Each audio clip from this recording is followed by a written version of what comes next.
Alright, hey guys, welcome back to the channel. It has been a little over a year since the Xbox Series S came out, and I just recently picked it up. I was just recently able to actually be able to order it online. So I've had it for probably about 3 weeks to about a month or so now, and these are kind of my first impressions on it, kind of my initial review on the Series S, and kind of just a little bit of backstory. I did not have the original Xbox when it came out on launch. I got the original Xbox probably about 2 years into its lifespan, and I did get it used from a friend of mine that was selling his. So I saved a little bit of money there as opposed to going to the store. And I absolutely loved the original Xbox. I loved playing Halo and Knights of the Old Republic. Those were probably my two most played games on the Xbox, as well as some of the other ones um, kind of some of the other ones like Call of Duty. I think Medal of Honor was on there too, if I remember correctly, or that might have been on the PS2. I can't remember. That was a while ago, but yeah, I loved the original Xbox, and I just played the heck out of those. The PS2 was my favorite console of that generation, but I really appreciated the heart behind the games that were on the original Xbox. Now, I did get an Xbox 360 at launch, and that was a phenomenal experience. To date, that's probably my favorite Xbox console out of all four generations. But that's mainly based off of just the nostalgia of getting it at launch, and the games that I was able to play, and I loved the interface on the 360. I'm probably one of the only people on the planet that actually likes the original interface, not the what they originally, not what they updated it to with the massive update, but I'm talking about the original one where you scroll from left to right, and there's different screens and things like that that kind of scroll with you and stuff like that. But I loved the Xbox 360. Um, and on that console, I played a lot of Fallout 3. Left 4 Dead was probably my most played game on the 360. And then some of the other ones like Rainbow Six Vegas, I played a ton of. Yeah, those were probably my big three: Fallout 3, Left 4 Dead, and Rainbow Six Vegas that I played on the 360. Now, when the Xbox One came out, I got that a year after launch, so very similar to the Series S. And I was really interested in the Xbox One because at the time I had a PS3, and I didn't feel like there was enough of an upgrade between the PS3 and the PS4 for me to want to justify doing that. And at that time I'd also sold my 360 as well, since I'd kind of given up on the games that were on there. Which also reminds me, Gears of War. I was a huge Gears of War fan on the 360, so that was another game that I played the heck out of. But at the time when I was looking to get a new next gen console, I had the choice between a PS4 or an Xbox One. Looking back at it and my collection of games that I have now, the PS4 would have been the better pick. But I was really missing the Xbox feel. I was missing that kind of Xbox. To me, always had that more, here's where the mature games are. Here's where, if you want to dive deep into a game and if you want to have the best experience, here it is, and it's on the Xbox. That was kind of my impression of it. Now, I know that's kind of different for some people, but that was kind of my personal impression of what Xbox meant versus the PlayStation.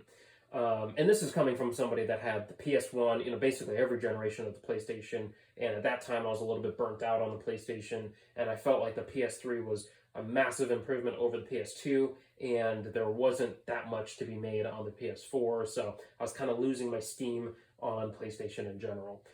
So at that time, I decided to get the Xbox One, and I got the bundle that came with, I believe it was Assassin's Creed Unity, Assassin's Creed Black Flag, and I think it had something with Minecraft too. I've never even played Minecraft, but I was more interested in just the Assassin's Creed games. And I got that, and I also picked up the new Tomb Raider game, the kind of the Tomb Raider reboot.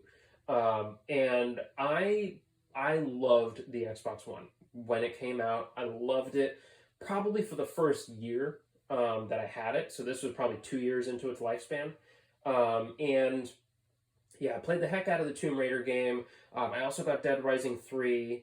which was phenomenal. And then I went back and I got the original Dead Rising and Dead Rising 2. The original Dead Rising is by far my favorite Dead Rising game ever created. And I know there's been some other ones that came out after 3, which I can't even keep up with what they're doing with Frank and whatnot. But yeah, the original Dead Rising was my favorite. But yeah, I played a lot of Dead Rising 3, and I really appreciated the Xbox for what it was, but I ended up kind of a year later, and this was just kind of due to personal life at the time. I was starting I was starting to date and get into some more serious relationships and things like that, and I just felt like. And then also just I was kind of putting my friendships a bit higher than gaming and things like that. So my priorities in life were really shifting to where I basically just decided, a year, maybe it was a year and a half after I got the Xbox One, I'm just going to sell it. And that's what I ended up doing.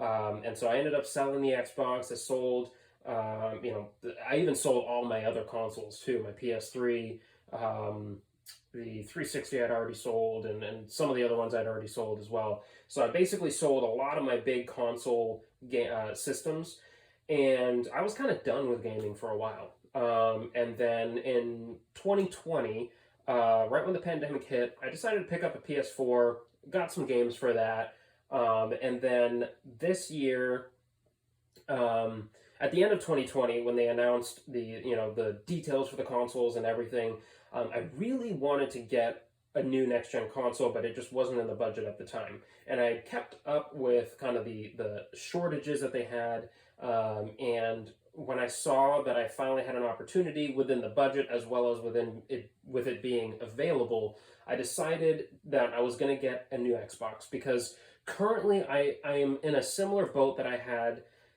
feelings with the PS4 when that came out. Right now with the PS5, I feel like there's not that big of an upgrade between the PS4 and the PS5 with my specific kind of gaming situation here. Right now, these are my only two consoles that you see here, the PS4 and the Series S.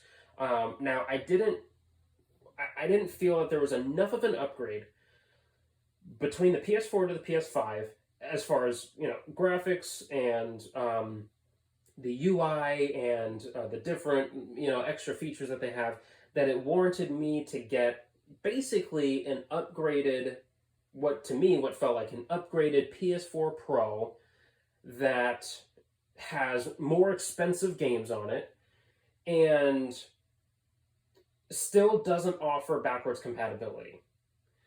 Now, you might be thinking backwards compatibility, okay, that's great, so why did you get the Series S? So when I realized I just didn't want to basically have two consoles, because I really only have the money right now to have two consoles, the PS4, which I have and I love, and to me it's still a phenomenal machine, but I didn't want to have the PS4 and the PS5. That just kind of seemed redundant to me, and yes, I know I could sell the PS4 since the PS5 has backwards compatibility with the PS4, but with what I could get for the PS4, I didn't want to basically sell the PS4 just to get an Xbox One, or sell the PS4 just to get a Switch or something.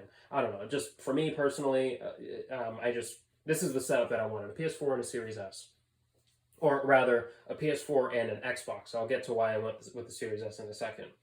Now, I basically decided to go with the Series S.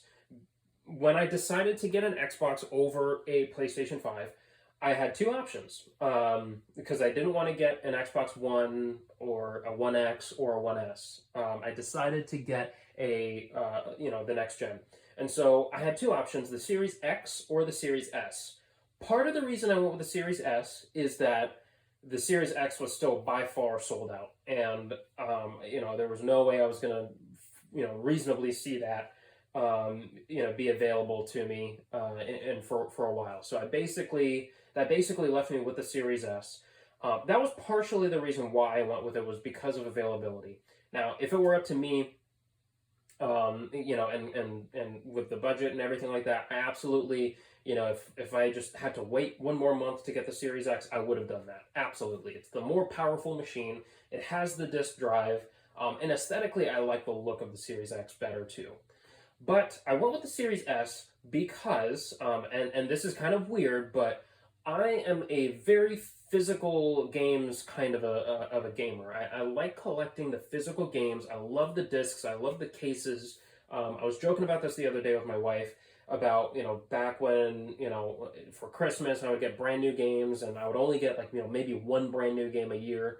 And I would love taking the wrapping, the plastic wrapping off and smelling the inside. It was kind of like that new car smell. And so I just absolutely loved physical games in all that entails. Being able to physically put the disc into the console and everything. Now, while I love that, I also really like the idea of a digital library. But where this gets even crazier is that I'm not a big fan of purchasing things digitally because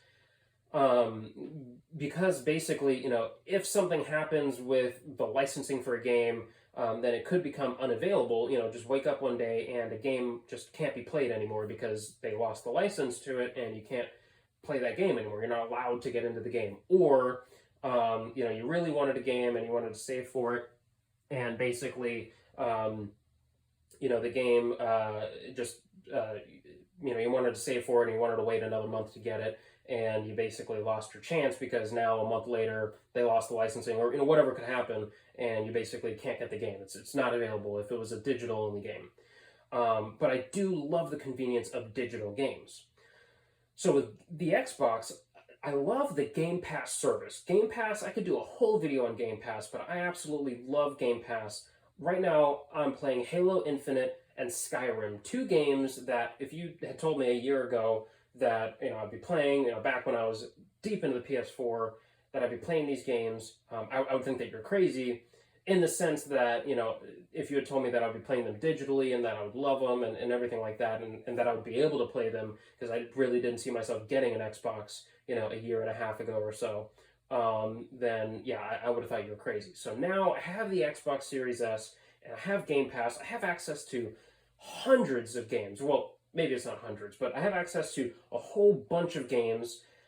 Amazing day one releases that came out, like Forza, Halo Infinite, obviously, Back 4 Blood. I don't know if that was a day one release, but some of these really amazing new games that came out within the last year, I have access to, and I'm absolutely loving it. So that's kind of my first impressions on the Series S. It's been a phenomenal console. I do like the look of it. The storage is kind of hit or miss with me. I'm fine with, really only having like 3-4 games that are installed on the SSD on it. And so I did get an external drive to hold some of the older games that can play, off of the external drive. And then whenever I have a newer game that I want to play, then I'll install it on the external, and then I'll, basically move it over to the SSD. And basically, yeah, that kind of brings me to the thoughts that I have on the Series S. Phenomenal console. I'm very happy with it. And I might go and get, a Series X down the road. I might sell this and get a Series X down the road. But for right now, the setup that I have right now, the PS4 and the Series S, I am just very happy with it. And as you can see, I changed the theme to the older Xbox kind of background there. So that really kind of brings me back every time I boot this up and play it. So yeah, I'm very happy with it. The quick resume on it is amazing, an amazing feature. And it's a very quick console. So yeah, it's a lot of fun. It's a blast, and I'm very happy to have it. Anyways, guys, thanks for watching, and I'll see you in the next video. Take care.